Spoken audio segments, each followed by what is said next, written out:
I try and put it together inside before I put it on the Jeep.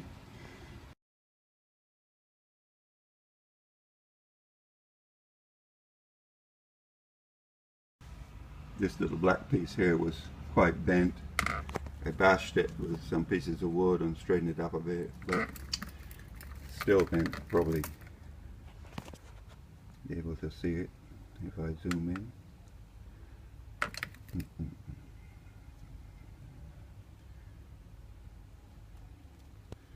You can still see the wave in it. I screwed it on with these two bolts and put washers and nylon nuts behind them, although it didn't say to use washers.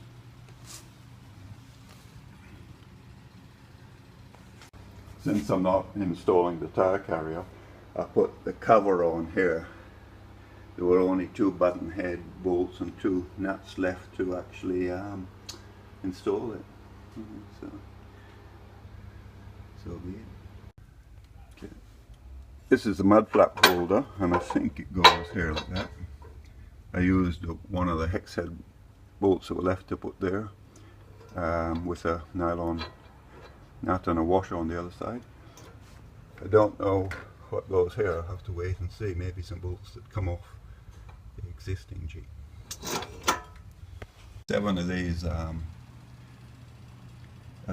bolts for holding on the mud flaps, I think, came along with this little treasure here. So we're missing one nut and one bolt. There were 16 washers. This bumper came in a huge box, and even though it was wrapped in bubble wrap, it's floating around in there. The corner of the box was busted. This is the toe accessory on the other side. As you can see, the paint's totally chipped off. And this is being bashed here somehow, I don't know why. Bolting on the chassis nut plate was a really good idea, because some of the bolts had a lot of trouble going through, so it's good to be able to loosen them up before you're lying under the Jeep trying to do it. Removing the existing bumper. There's a couple of bolts here. A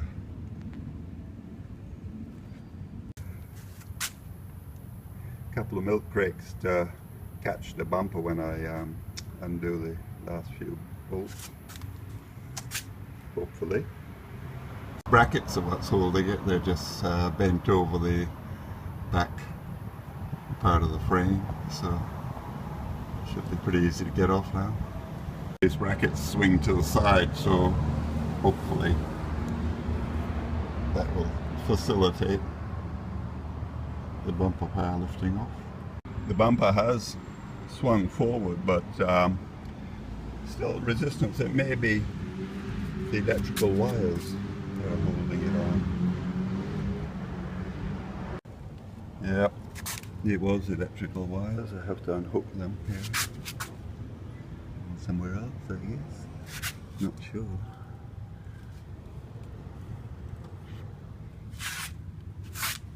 Otherwise, it's just about off. This thing, I poked a screwdriver in here, pushed down a friction clip, and then pulled it open. Looks like I have to undo this clip here and unhook the cable where it attaches to the Jeep, which are just sort of little plastic clips, which should be able to pull these up,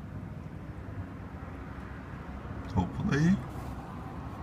So I undid this one by poking a screwdriver in here and just pulling. Yeah.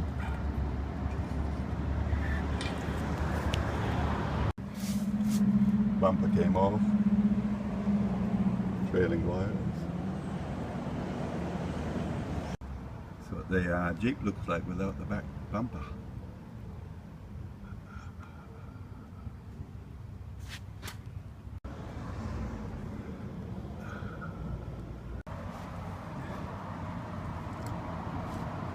This nut holder is the left hand one, and it goes in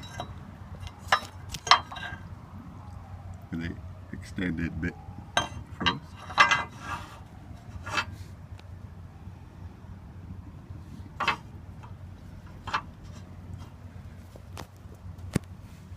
Hold it in place with this thing. There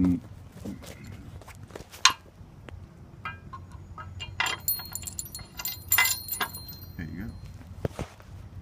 Couple of bolts to hold the nut holder in place inside the this steel beam part of the chassis. These holes were from the factory supplied toe loop. This is the main device for holding on the rear bumper bar. Just tack it on this bolt in the first hole. Bottom bolts lift that bracket as high as possible. Side bolts pull it in, and then these are the two to tighten it into place. Right hand side, I put these 4 bolts in. Tightened up the first one and the last 2, but not too tight, because I'm going to put a G clamp in to pull the whole thing up as much as possible to mark off where the holes have to be drilled.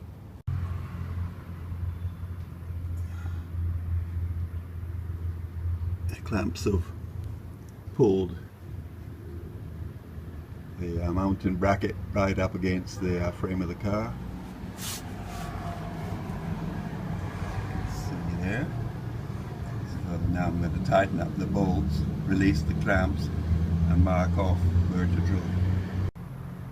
I'm using a hole punch to mark the outline of where somewhere the hole has to be drilled. Now I'm going to remove all the bolts and the bracket. Scratches I made. I'm going to try and find the middle of them and drill a couple of pilot holes to see what happens. Whether it comes up in the middle of the nut holder. Drilled a couple of pilot holes and stuck a couple of drill bits up. They seem to be pretty close, so I'm going to drill the bigger holes now. And new Cobalt $52 13mm drill bit looks like. Lying under the Jeep, drilling holes with metal chips falling on you is not very cool, plus very hard holding your arms up. One hole drilled. Wow, through 2 pieces of steel. It nearly ripped my arms off when it grabbed. Looks like we had success. The bolt goes in, and the side ones are in the right spot. These guides on the hose on the bottom are bigger than 13mm. I'm going to have to file them off, I think. On this side, I'm not sure what happened on the other side. When putting on these brackets, just thread this back one first. It's a hell of a lot easier. And the front one, and the others don't really matter. Really long extension on your spanner gets you outside the body of the Jeep, and seems to hasten the job. Now the tricky bit, lifting this up there by myself. Pretty heavy. Actually, that was pretty easy. It just slid right over once the gate was open. So now I'll try and bolt it on. Shouldn't be too hard. Lined up, and it was easier to actually screw it in than it was when it was on the floor. I took off the bumper because it didn't look straight, and measuring now the top of the brackets on the right is 720 and on the left is 725, so I'm going to lower the one on the left by 5 mils. Try that. Number plate holder came with the rear bull bar. No instructions that I could find on how to install it. Notice this back plate here, the 3 holes in it correspond to the 3 nuts here. But it sure wants it on the outside, so maybe it will go on the other side and poke through. This hopefully comes off. So this bit did fit here once the wheel was removed, and that little center bit just knocked out from the other side. The number plate holder actually attaches behind the wheel. Made it quite difficult to actually put the wheel back on because it kept moving around. I'm not sure how to connect the little light that came with it because it's just a 300 mil thing with no connections or no plugs or anything.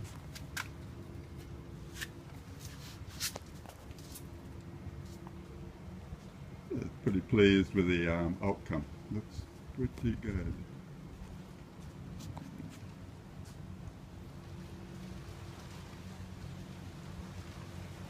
Now for the mud flap holders. They go from here to here somewhere. It was very easy to install that.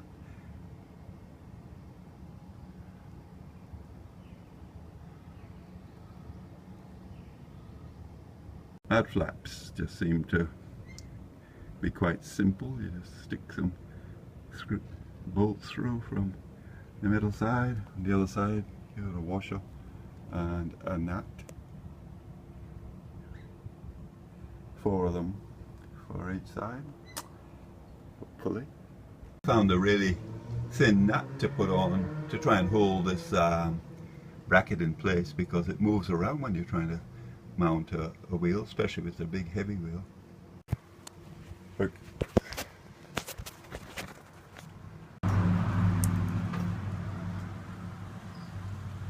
Time I've ever jacked up a Jeep with the jack that came with it, and quite staggered by the extension tube thing. Wow. One of these bolts is blue on the end. MTZ fits on the back, so now I can go ahead and order another one as a spare. On the in the dirt and the mud today, and everything seems to have stayed in place pretty well. As far as the light for the bumper bar went, I used the harness from the old bumper bar, cut off the plugs that went to the brake lights, and just attached it to this thing here. The big problem with it is I have to actually unplug it to get in the back, to open the back. This is temporary until I can figure out who can help me or where I can buy a harness to do it permanently. But otherwise, it's a damn nice looking bar, huge mud flaps, and yeah, I'm pretty pleased with it. Really need some work on the instructions. Bought some wire that contains 2 cores and fed it through this hole in the back of the gate. By the way, that plastic thing on the gate, you can just rip it off, put your fingers underneath and pull it straight off. It's held on by little metal clips, so boom. And yeah, pretty easy to feed that through, and it comes out the other side here where there's a bit of a rubber garment, which I've taken off, oops, and drilled a hole through. So I'm going to feed the cable through that. Hopefully I don't put some WD-40 on it, but if not, I'll just drill a bigger hole. This WD-40 seems to have made this grommet go slightly sticky, so I'm giving it a good wash off with soap and water. Under here, there's sort of like under here, like this thing, there's a sort of rubber grill, and the bits and the flaps on it are just falling straight off. This guy's only 3 years old, 2011 model. It's a bit annoying. Also, when drilling under the 13mm holes under the car, start with small bits, very, very small, and gradually build up to it. It's a hell of a lot easier. And LED lights have polarity. You can't just put every wire, each wire on any side. You have to figure out which one is the right one. So I tried it one way and then tried it the other. Get it to work. To remove the back taillight, just undo the 2 inside screws.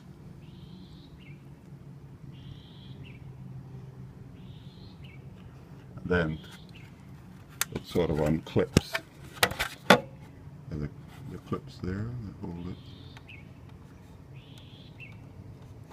it. God, there's a lot of dust in the Jeep, isn't there? Remove compartment tray and rug.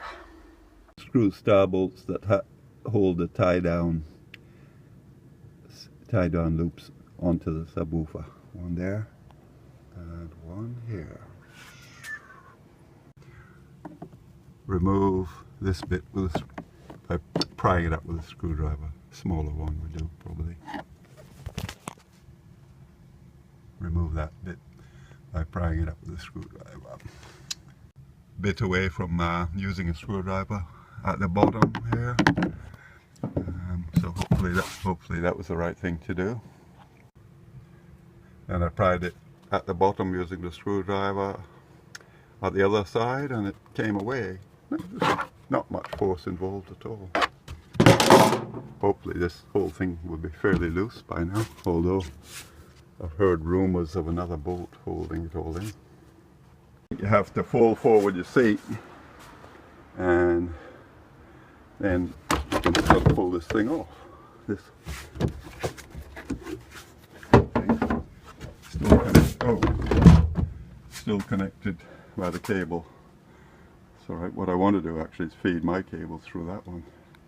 Woofer actually unplugged from here pretty easily. It's not true. I don't want to feed my cable through that. I want to feed it through this one that goes in behind the light, the tail light, through this hole, I guess. Wow, look at all that dirt. Now how many tons of dirt I'm carrying around. Cut these ties and remove that tape so I can feed my cable through this sheath here, I think. Don't know what I'm going to do about putting them back on. Tape the end of the cable and it fed through like a breeze. Rubber stopper has been taped to the electrical wires. I'm going to have to remove that tape to be able to poke a new wire through. A little bit of a struggle, but managed to get the new wire through this grommet. Inside here, down the bottom, there's foam, and you're meant to be able to somehow get your wire under the foam coming out the bottom of the car.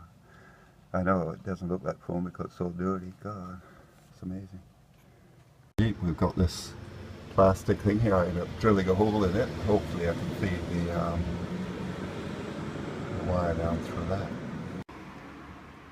I soldered the new extension wires onto the old harness from the original bumper bar.